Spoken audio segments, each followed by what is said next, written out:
वज्रपात नेला जड़े चाषींकर जीवन एभली दुखद घटना देखा मिली सुवर्णपुर जिला डोंगरीपाली थाना हल्दी ग्रामर चाषी अनादि बेंटकार बयस 55 वर्ष चाष काम सारी घर को फेरिबा बेले घर ठारे बसिथिबा बेले वज्रपात घटी मृत्युवरण करथिबा अभियोग होईछि। तांको उद्धार करी डोंगरीपाली गोष्ठी स्वास्थ्य केन्द्र को आनिथिले हेले डाक्तर तांको सेठारे मृत घोषणा करिसंती।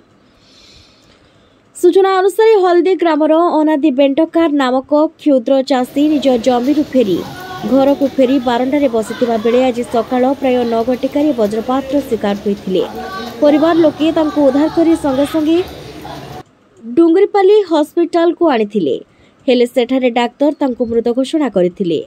अति गरीब चाषी मात्र 1/2 एकर जमी रहिछि तांको एवं 2 झियो मध्य रहिछंती। सरकार तरफ परिवार को क्षतिपूरण जोगाई देबाकू अनुरोध करिसंती।